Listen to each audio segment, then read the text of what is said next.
Hello students, welcome back to Elite Tutors. चलिए इस video में हम पार्ट 7 में पेज नंबर 6 पे जो डू यू नो सेक्शन है वो देखने वाले हैं।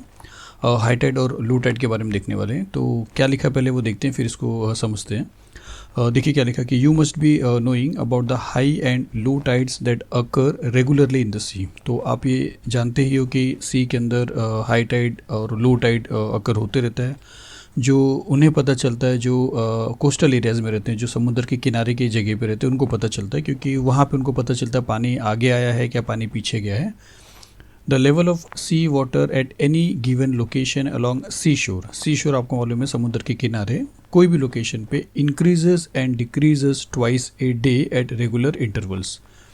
तो सिंस अर्थ जो है वो 24 आवर्स लेता है पूरा एक रोटेशन को, तो 24 को आप 4 यानी 6 आवर्स में आप वो करिए। तो अगर यहाँ पे हाई टाइड है तो फिर वो जब ये अर्थ रोटेट होएगा तो ये जो सेक्शन है, ये जो पार्ट है, वो जब उस तरफ जाएगा तो इस तरफ के ओशन का जो वाटर है वो पुल हुआ रहेगा। या ऐसा समझिए, देखिए कि जब अर्थ रोटेट होता है तो और मून अगर यहाँ पे रहता है तो ये जिस वाटर बॉडी को खींच के रखा है वो वाटर बॉडी पहले अगर इस सेक्शन इस पार्ट के ऊपर का ओशन है तो वो आगे है, तो जब ये उस तरफ जाएगा तो आगे के पार्ट जो रहेगा वो इसके फेस पे आएगा तो वो आगे खींचा रहेगा। तो इस तरह अगर देखा जाएगा तो 24 आवर्स में जब अर्थ रोटेट करता है तो 6 आवर्स का अगर 4 गैप लोगे आप, 6 4 से 24, तो 2 हाई टाइड आता है, जिसकी वजह से 2 लो टाइड और 2 हाई टाइड अगर आप समझते हो तो एक दिन में, मतलब देखिए the level of sea water at any given location along sea shore increases and decreases twice a day.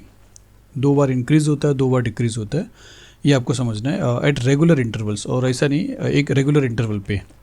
High and low tides occur at different times at different places. तो अलग अलग प्लेसेस पे अलग अलग टाइम पे high and low tide होता है, क्योंकि ये रोटेट होता है। ये 24 आवर्स जब इस तरह लेता है तो मून भी यहाँ से यहाँ पे आ जाता है, फिर हाई टाइड वहाँ चला जाता है, मतलब अलग अलग प्लेसेस पे अलग। अब आज आपको ये सारे डिटेल नहीं समझना है, आपको सिर्फ ये समझना है कि 2 हाई टाइड किस तरह आता है अर्थ के ऊपर, एक मून के पुल ग्रेविटेशन की वजह से। आपको ये समझना है, पूरा डिटेल में यहाँ पे नहीं समझना है। फिर देखिए क्या लिखा है कि the level of water in the sea changes because of gravitational force exerted by the moon.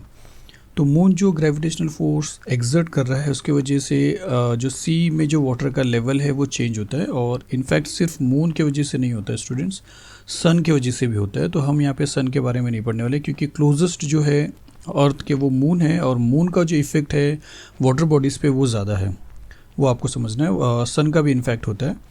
Water directly under the moon gets pulled towards the moon. तो वाटर जो है, जो ओशन बॉडी जो है, वो मून के जो इन्फ्लुएंस में आता है, जो मून के पुलिंग पावर में आता है, वो मून की तरफ चला जाता है, क्योंकि वाटर एक फ्लूइड है, आप समझ सकते हो। बाकी सारी चीज़ फिक्स है, जैसे हम तो फिक्स है, बिल्डिंग्स फिक्स है, हम फिक्स है, हमको फ्रिक्शनल फोर्स ने पकड़ के रखा है, बिल्डिंग को ज़मीन ने पकड़ के रखा है। लेकिन वाटर बॉडी क्या है, एक फ्लूइड है जिसको किसी ने पकड़ा नहीं, ऐसा समझिए, जिसकी वजह से वो उस तरफ क्या होता है, पुल हो जाता है। तो water directly under the moon gets pull towards the moon, तो मून की तरफ पुल्ड हो जाता है, वो चला जाता है। And the level of water there, और उस पोर्शन का जो वाटर का लेवल है गोज अप, वो ऊपर की तरफ चला जाता है। जैसे यहाँ पे देख रहे हो, यहाँ पे ज़्यादा की तरफ चला गया, causing high tied at that place. तो उस प्लेस पे क्या होता है, हाई टाइड हो जाता है। लेकिन आप यहाँ पे देख रहे हो कि 2 जगह पे लो टाइड है और 2 जगह पे हाई टाइड है। तो 2 का हाई टाइड का मीनिंग आपको समझना है बस। At 2 places on the earth at 90 degree from the places of high tide. जैसे ये हाई टाइड का प्लेस है तो यहाँ से 90 डिग्री और यहाँ से 90 डिग्री समझिए, चाहे यहाँ से 90 डिग्री या यहाँ से 90 डिग्री समझिए, तो 2 प्लेसेस पे फ्रॉम हाई टाइड के 90 डिग्री पे।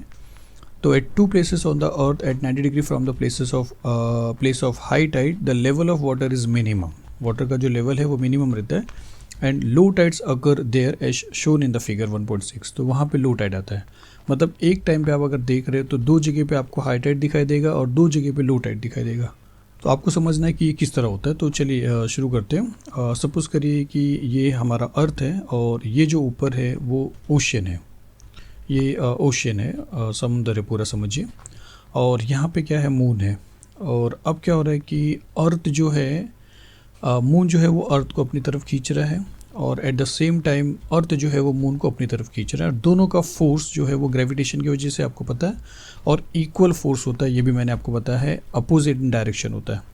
यहाँ पे हम क्या करेंगे कि अर्थ जो मून को अपनी तरफ खींच रहा है उसको छोड़ दीजिए, मून जो है अर्थ को अपनी तरफ जो खींचता है उसके बारे में समझते हैं, ये वाले पार्ट के बारे में। तो अब देखिए मून क्या कर रहा है, अर्थ को अपनी तरफ खींच रहा है, जिसमें से वाटर बॉडी जो ऊपर फ्लूइड है वो क्या होता है, उसके ऊपर जो सबसे आगे है उसके ऊपर जो इन्फ्लुएंस होता है उससे क्या हो जाता है, तो मून के ग्रेविटेशनल पुल की वजह से यहाँ का जो वाटर बॉडी है वो आगे की तरफ चला जाता है। लेकिन अगर आप पिक्चर देखते हो अपना, मतलब यहाँ पे हाई टाइड दिखाई दे रहा है, ऐसा समझिए यहाँ पे हाई टाइड दिख रहा है, लेकिन अगर हम पिक्चर देखते हैं जो फोटो हमने टेक्स्ट बुक में देखा है तो हाई टाइड सिर्फ यहाँ पे नहीं है, हाई टाइड यहाँ पे भी दिख रहा है। तो ये कैसे हो रहा है कि अगर मून ने यहाँ के बॉडीज़ वाटर बॉडीज़ को पुल किया अपनी तरफ, तो यहाँ के वाटर बॉडीज जब आगे गए तो यहाँ पे हाई टाइड दिखाई दे रहा है। तो यहाँ पे किस तरह हाई टाइड होता है, तो यहाँ पे आपको एक चीज़ और समझना है कि मून का जो इफ़ेक्ट है, जैसे देखिए फार ऑब्जेक्ट, अगर यहाँ पे कोई ऑब्जेक्ट रखा है तो मून ग्रेविटेशनल पुल उसके ऊपर भी रख रहा है, उसके बीच में अगर अर्थ आ रहा है और यहाँ पे दूसरे का ऑब्जेक्ट होता है, ऐसा मत समझिए कि अर्थ की वजह से उसका ग्रेविटेशन ख़त्म हो जाएगा। ग्रेविटेशनल डिस्टेंस के ऊपर डिपेंड होता है, ये आपने देखा है। तो बीच में कोई ऑब्जेक्ट के आने से ग्रेविटेशनल पुल पे कोई फ़र्क नहीं पड़ता है।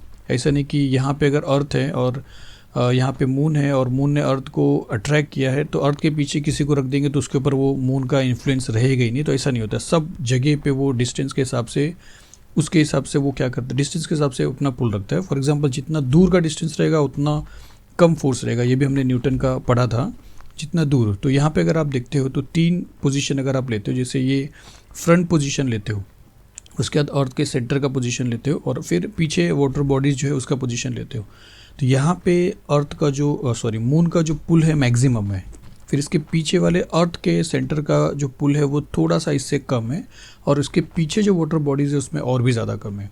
तो फर्स्ट ऑफ ऑल क्या होता है, फर्स्ट ऑफ ऑल यहाँ पे पहले जब पुल होता है तो ये आगे की तरफ जाता है, उसके ज़्यादा मैक्सिमम। उसके बाद फिर क्या होता है कि इतना जो डिस्टेंस है उसमें से थोड़ा सा जो डिस्टेंस है वो कवर करता है अर्थ, क्योंकि अर्थ भी उस तरफ जाता है, और थोड़ा सा क्योंकि इस पे ज़्यादा फोर्स है, अर्थ पे थोड़ा कम फोर्स है, और उसके पीछे जो वाटर बॉडीज इसमें और थोड़ा कम फोर्स है और वो थोड़ा और अंदर आता है। तो इस हिसाब से देखेंगे तो यहाँ पे आपको हाई टाइड और यहाँ पे आपको हाई टाइड, ऐसा 2 हाई टाइड दिखेगा, और ये 2 पोजीशन पे क्या दिखेगा आपको, लो टाइड दिखेगा। तो इस तरीके से होता है। और इसमें आपको अभी और भी आगे को हायर स्टडीज़ में देखना है, सेंट्रीफ्यूगल फोर्स के बारे में, सन के बारे में, तो बहुत सारी चीज़ें हैं। फिलहाल के लिए आप इतना समझिए कि 2 हाई टाइड इसीलिए होता है क्योंकि तीनों के ऊपर जो मून का इन्फ्लुएंस है वो तीनों के पोजीशन की वजह से वो अट्रैक्ट रहते हैं, और इसके वजह से आपको 2 हाई टाइड और 2 लो टाइड आपको दिखाई देगा। तो चलिए इसके बाद जो आगे लिखा है वो देखते हैं, पेज नंबर 7 पे देखिए क्या लिखा है, अर्थ ग्रेविटेशनल फोर्स। तो अब यहाँ पे क्या लिखा है कि will the velocity of a stone, देखिए क्या लिखा है कि will the velocity of a stone thrown vertically upward remain constant और will it change with time. मतलब अगर कोई स्टोन है, अगर आपने उसको ऊपर की तरफ फेंका है तो जिस वेलोसिटी से ये ऊपर गया है, हमसे पूछा है कि will the velocity of a stone, ये जो स्टोन है इसकी जो वेलोसिटी थी थ्रोन वर्टिकली अपवर्ड, जिसको ऊपर की तरफ उन्हें फेंका है, रिमेन्स कांस्टेंट और will it change with time, या कुछ टाइम के बाद वो चेंज हो जाएगा। तो सबसे इम्पॉर्टेंट चीज़ ये है कि the earth attracts every object near it towards itself because of the gravitational force. तो हमको पता है कि ग्रेविटेशनल फोर्स की वजह से अर्थ क्या कर रहा है, अपने जितने भी आजू बाजू के जितने भी ऑब्जेक्ट है उसको अपनी तरफ खींच रहा है। तो जब ये स्टोन को आप फोर्स लगा के ऊपर की तरफ भेजोगे तो आपके फोर्स से तो वो ऊपर जाएगा, लेकिन टाइम टू टाइम अर्थ भी क्या करेगा, उसको खींचने की कोशिश करेगा। इसलिए जैसे जैसे ये ऊपर जाएगा इसका जो वेलोसिटी है वो कम होते चला जाएगा, कम होते होते होते होते होते होते एक सर्टेन हाइट पे जब वो पहुंचेगा उसका वेलोसिटी एकदम ज़ीरो हो जाएगा, तब उसका इस तरफ का जो वेलोसिटी जब वो ज़ीरो हो जाएगा तब वो अर्थ के ग्रेविटेशनल पुल के वजह से नीचे की तरफ आना चालू होएगा। तो यहाँ पे क्या लिखा है कि will the velocity of a stone thrown vertically upward remains constant. तो इसका आंसर है कि बिल्कुल नहीं, वो कांस्टेंट नहीं रहेगा, ग्रेजुअली वो धीरे धीरे डिक्रीज होएगा टाइम के साथ में। फिर हाउ विल इट चेंज, तो वो ग्रेजुअली धीरे धीरे कम होते चला जाएगा। Why doesn't the stone move up all the time, तो वो ऊपर ही की तरफ हमेशा के लिए क्यों नहीं चला जाता है, क्योंकि हमेशा के लिए वो कब जाएगा न्यूटन के फर्स्ट लॉ के हिसाब से, जब उसके ऊपर कोई भी एक्सटर्नल फोर्स नहीं अप्लाई होता है। क्योंकि न्यूटन ने बोला कि कोई भी ऑब्जेक्ट मूविंग स्टेट में तब तक रहेगा जब तक उसके ऊपर कोई भी एक्सटर्नल फोर्स नहीं लगेगा। लेकिन ये ऑल ऑफ द टाइम ये क्यों नहीं जा रहा है, क्योंकि इसके ऊपर अर्थ का एक ग्रेविटेशनल पुल आ रहा है जिसकी वजह से वो आगे की तरफ नहीं जा रहा है। Why does it fall down after reaching a certain height. तो कुछ हाइट तक पहुंचने के बाद वो फॉल इसलिए होता है क्योंकि कुछ हाइट तक जब वो पहुंचता है तो उसकी वेलोसिटी कम होते होते ज़ीरो हो जाती है, और फिर उसके बाद फिर उसके ऊपर कोई वेलोसिटी नहीं होती है, और अर्थ का जो एक्सेलरेशन होता है वो उसके ऊपर प्रोड्यूस होता है, जिसकी वजह से वो नीचे की तरफ आता है। What does its maximum height depend on. ये कितने हाइट तक जाएगा स्टूडेंट्स, ये तो आपके ऊपर डिपेंड करता है कितने फोर्स से आपने उसके ऊपर भेजा है। अगर आपने बहुत ज़्यादा फोर्स से भेजा है तो ये हो सकता है कि पूरा की पूरी तरह स्पेस में चला जाए, जो रिटर्न कभी ना आए, ऐसा भी हो सकता है। लेकिन इतनी फोर्स हमारे पास नहीं है, ऐसा समझिए।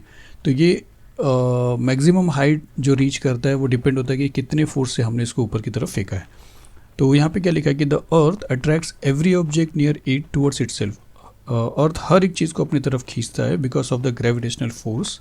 और किस तरफ खींचेगा, क्या ये स्टोन यहाँ पे जाएगा कि सीधे की तरफ आएगा। सीधा मतलब देखिए ये है आपका सेंटर ऑफ मास, क्योंकि स्फेरिकल ऑब्जेक्ट में आपने देखा कि सेंटर ऑफ मास जो है वो सेंटर में रहता है, और जितना भी ऑब्जेक्ट यहाँ पे है वो हर ऑब्जेक्ट सेंटर की तरफ रहेगा। यहाँ की कोई चीज़ अगर जा रही तो इस तरफ जाएगी, यहाँ की कोई चीज़ अगर गिरेगी तो इस तरफ जाएगी, यहाँ पे नहीं जाएगी। इसलिए यहाँ की कोई चीज़ गिरेगी तो सेंटर ऑफ मास की तरफ जाएगी। तो the centre of mass of the earth is situated at is centre. तो अर्थ का जो सेंटर ऑफ मास है वो भी उसके सेंटर की तरफ ही है। So the gravitational force on any object due to earth is always directed towards the centre of the earth. और इसीलिए ग्रेविटेशनल फोर्स जो है अर्थ के ऊपर, मतलब अर्थ जिस ग्रेविटेशनल फोर्स से खींच रहा है अपनी तरफ सबको, वो उसके सेंटर की तरफ खींचता है। चलिए इसके बाद देखते हैं। बिकॉज ऑफ दिस फोर्स, और यही ग्रेविटेशनल फोर्स की वजह से, जो स्टोन के बारे में हमने देखा था क्वेश्चन, वही आंसर वापस यहीं पे लिखा हुआ है। An object falls vertically downward. और यही वजह है कि सारे के सारे ऑब्जेक्ट्स सीधा वर्टिकली आते हैं, इस तरफ स्लैंटिंग पोजीशन में नहीं जाते on the earth. Similarly when we throw a stone, जो अभी हमने बात किया, तो उसी तरह जब हम एक स्टोन को थ्रो करते हैं vertically upward, this force tries to pull it. तो ये जो ग्रेविटेशनल फोर्स है उसको अपनी तरफ पुल करने की कोशिश करता है, खींचने की तरफ, डाउन की तरफ, एंड रिड्यूसेस इट्स वेलोसिटी। और जिस वेलोसिटी से वो शुरू हुआ था उस वेलोसिटी में को रिड्यूस करता है, वो कम करता है due to this constant downward pull. और ये पुल हमेशा लगातार उस स्टोन के ऊपर लगता रहता है, ऐसा नहीं कि कुछ देर के बाद वो ख़त्म हो जाता है।